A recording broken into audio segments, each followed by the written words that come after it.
A very quite emotionally charged affair where we're positioned. So we do understand that this is a time where quite a number of dignitaries will start trickling in here at the Air Force Base. But it's really quite a very important moment as well, especially for the families, because we do understand this is the time, really. This is where the reality really will just hit home, especially because they made numerous pleas to the South African government to make sure that this day finally comes where the mortal remains are brought to the country.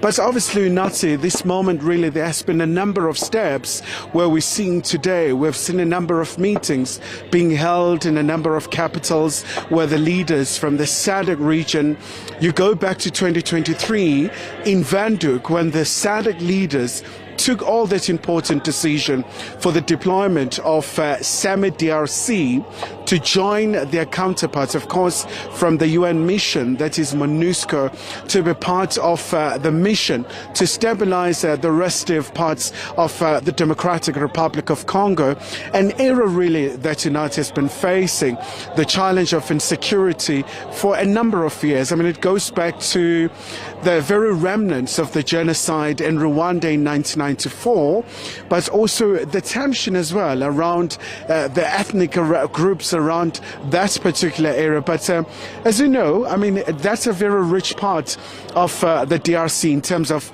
the minerals, but we're not really where we're positioned. It's quite a very important area because this is where the dignitaries will start arriving. As you know, that the South African President Cyril Ramaphosa had to move this particular program. It was supposed to be at 9 a.m., but it had to be moved to 6 p.m. because obviously quite a number of issues he's attending in the country, running the state, but of course prioritizing this particular ceremony as well. As you know, that he called these soldiers the gallant fighters who are trying to maintain peace in the Democratic Republic of Congo. And when you go back to that 2003 Defense Mutual Pact, where the SADC leaders always say that if there is an attack in country A, there must be a response, the collective responsibility in terms of making sure that they address all of this. But of course, we know that Africa, when that is on the journey for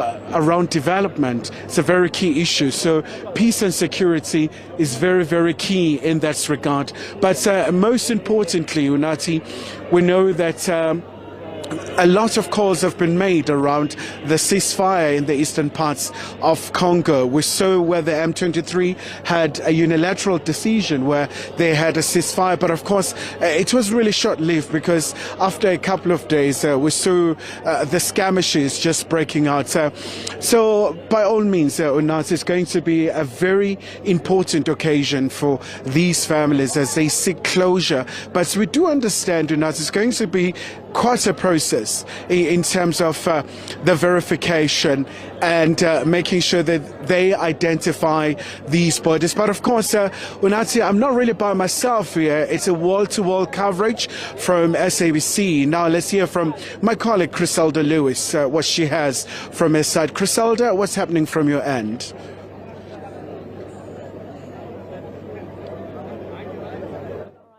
As I already indicated, we're expecting the families of the fallen soldiers to arrive any minute now at the Air Force Base, Swartkops. This is, of course, in Centurion. And we're expecting the families to be transported in 2 buses. A bit earlier on today, they identified the remains of their loved ones. And I guess this is a moment of some closure for the families.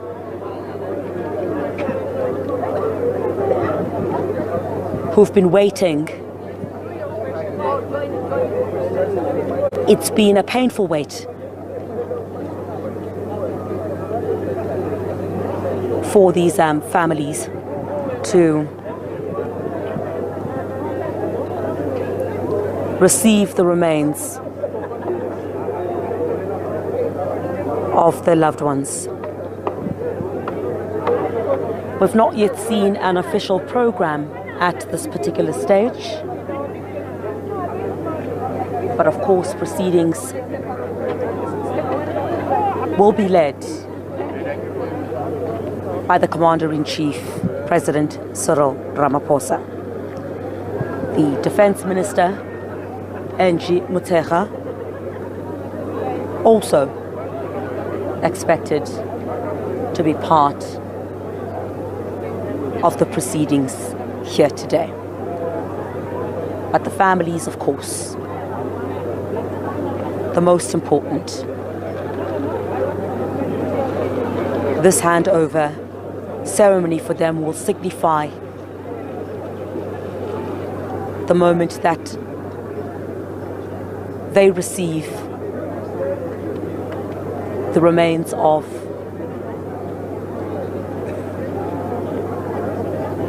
their loved ones. And I see at this particular stage, not perhaps, there are quite a number of dignitaries that are also expected in attendance at this handover ceremony, as well as the memorial service.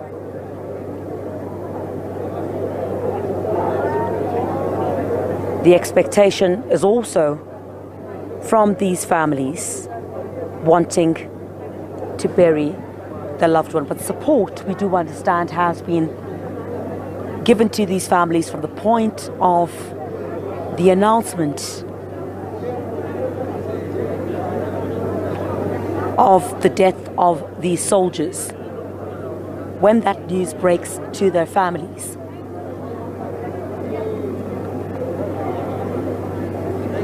continuous support is given to them. And we understood many of them to have asked questions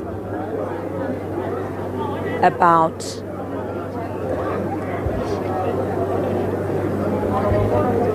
what happened to their loved ones. That would have been a sense of closure for them.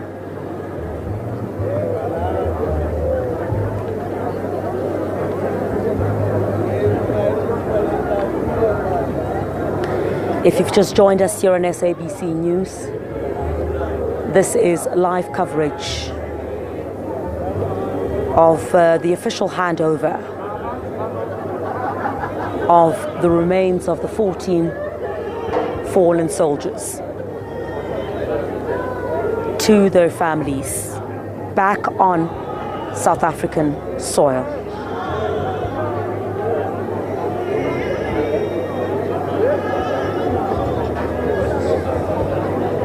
Back on South African soil. And also an indication that, of course, we know President Cyril Ramaphosa will be part of today's procession. I've just seen some of his aides arrive here, an indication that perhaps by now he is on his way. Of course, he had been at that State of the Nation address reply since this morning. But of course, the presence of the Commander-in-Chief of the Armed Forces is critical.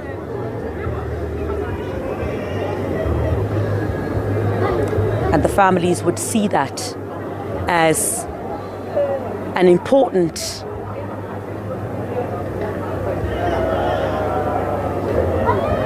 and significant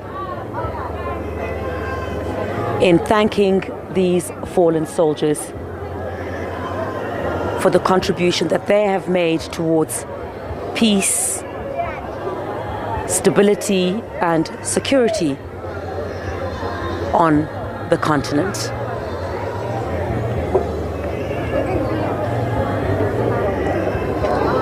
All right, Kaya, I am not sure if you're still with me. at the stage. My colleague Kaelihle Khumalo is also part of our special broadcast here together with SABC News international editor Sophie Mukwena. I'm not sure if Kaelihle Khumalo can hear me at this stage. Kaya, let me hand over to you on the other side. Well, certainly, Criselda, thank you so much. A very poignant moment here at the Air Force Base. Really, you can really tell that it's quite a very tense atmosphere where really the families really will face that reality. We know that it's been a very agonizing period from that time when they were pleading with the authorities to make sure that this day really do come into existence, but also by all means, and now it's a very critical moment. With few minutes to 6 p.m. we know that's when the official proceedings will actually commence. But I'm really going to step out of the short, Unatsu, because where we're positioned really is an area where we're expecting a number of dignitaries to arrive at in terms of the proceedings. We know that the Commander-in-Chief, the President of South Africa, Cyril Ramaphosa, will come through as well here. We know that he has been really working so hard with his counterparts in East Africa, really just having a telephonic conversation with his Rwandan counterpart, President Paul Kagame, and many other regional players as well. As we know that the eastern parts of DRC, there are so many parties that are involved in terms of that conflict, but also seeking peace, a long-lasting peace. That's the quest that everybody's yearning for in the continent. And we know that, Sunati, this coming weekend is going to be a very important time in terms of the African Union summit coming up in Addis Ababa. And one of the major issues that will feature quite prominently, of course, is the current situation in the eastern parts of DRC. As you know, that also the leaders will face a big responsibility of electing a new chairperson for the commission, and we know that the Angolan president João Lourenço is going to take over as the African Union chairperson. We know it's a rotational position, and he's going to inherit this very, very big issue around the insecurity in the DRC. But to reflect as well, maybe just to get some pointers as well, some pearls of wisdom. Joining us now is, of course, Sophie Mukwena, once again, our very own international editor here at the SABC. So, Sophie, we know that we are edging close to 6 p.m., a very important moment. Your reflections at this point? I think we are edging closer to that moment where we will see the families for the first time. As you can see now, the members of the South African National Defence Force is arriving. As you hear that music, the band there went there to speak to them. This is the South African National Defence Force with different units: the Navy, the military, the Air Force, the medico, that is those doctors and nurses. So they've put together a choir, and it represents all the different units of the South African National Defence Force. And I can see also just behind those men and women in uniform, the dignitaries are beginning to arrive. And I think from here, they are going to go to this hangar. As you can see, we have hangar 5 there, Kaya. This is where the families are going to be, and also where the president will have a private moment with the families. As we know that they arrived yesterday, they slept in Pretoria. The Minister of Defense did visit them at the hotel last night to engage with the family. So we are really approaching that moment. And one thing also that was touching, Kaya, near the choir, you have pictures of those fallen heroes there and the candles, and you can see the pictures. You can see that these were South Africans in uniform, even though it is a very somber moment here at the Air Force Base. And certainly, so we know that since the advent of democracy, it's been quite a long journey for the South African National Defence Force in terms of really transforming itself as a peacemaker, as opposed to the previous regime where we saw those raids in the frontline states. But now it's a new chapter where we're trying to maintain peace. We saw Samim, the SADC mission in Mozambique, in Cabo Delgado. We saw them in Burundi. We saw them in Liberia. We saw them in Darfur, really just once again emphasizing these blueprints that we have, that we want to be a peace broker, and that's a very key role that we have. Yes, you are correct, Kaya. When the president was speaking towards the end of his speech in Parliament today, he did touch on that, but also when he made an example of how South Africa was able to integrate different forces, those statutory and non-statutory forces, to form the new South African National Defence Force. The inclusivity is quite important when you embark in a process of transformation of any nation.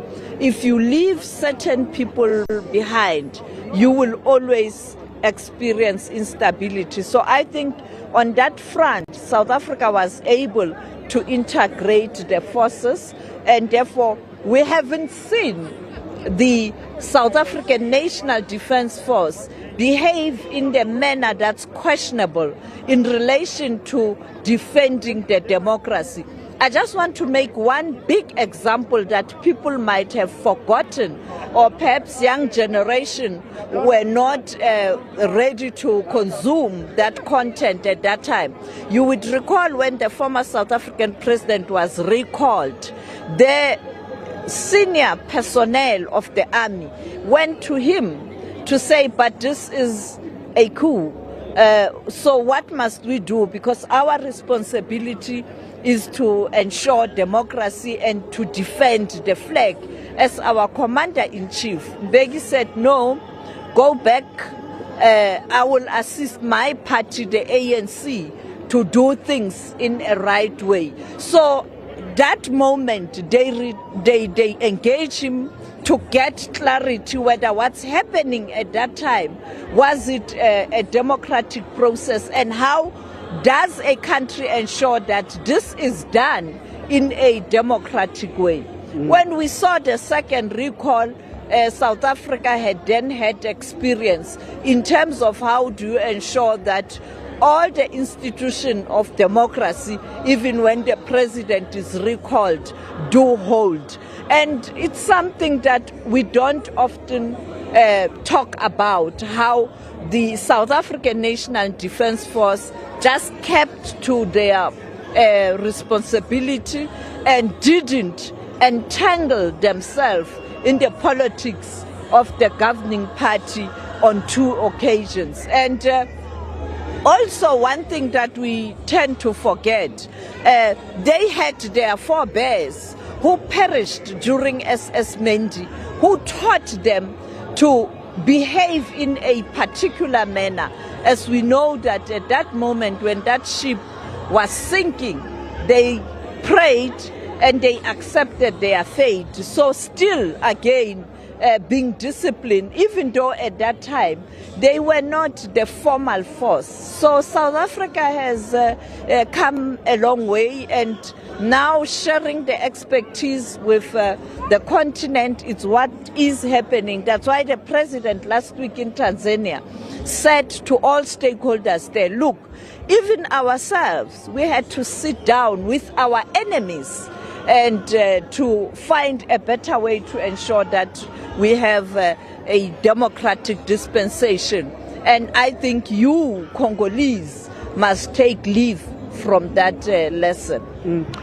And obviously, Sophie, South Africa has been a very key player in the DRC. I mean, we go back to those days of Mobutu Sese Seko, of Laurent Kabila, of Joseph Kabila, and to this point now with the Tshisekedi, South Africa has been a very key investor. I mean, you talk about the development, Grand Inga Dam on its own, you look at the hydroelectric project, very, very beneficial for the African continent.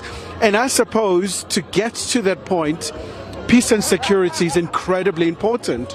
You are correct, Kaya. You'd recall when we were putting together that package on the former founding father of Namibia, Sam Nujoma, we came across a meeting that Madiba had with Sam Nujoma where they were talking about the DRC. So the DRC crisis has been there, and South Africa has sought to try and assist the continent to resolve this problem, including the countries in the Great Lakes region. And therefore, all the leaders of South Africa post-1994 have been involved in trying to assist. And this is where we are. I mean, South Africa was there assisting Liberia, Ivory Coast, South Sudan, now recently in Cabo Delgado, Lesotho, Zimbabwe, in terms of pushing for negotiations and peace. But in the Great Lakes region, you've had this massive deployment for many years under MONUSC, under the auspice of the United Nations, until recently with the summit DRC. All right. Thank you so much indeed for that insight. Of course, that's our very own SABC, Sophie Mokoena, the international editor, really reflecting on the context. A very important day as South Africa is paying homage to these 14 soldiers who died in the Democratic Republic of Congo. But also, you remember during the course of the State of the Nation address where President Cyril Ramaphosa said the presence of South African peacekeepers in Congo is all about a commitment to the peaceful resolution of conflicts, but of course admitting that it remains a very intractable conflict. So we'll certainly be here throughout the night to give you all the developments here from the Swartkop Air Force Base. So with that, back to you in studio. Kailihle Khumalo, they're live for us at the Swartkop Air Force Base.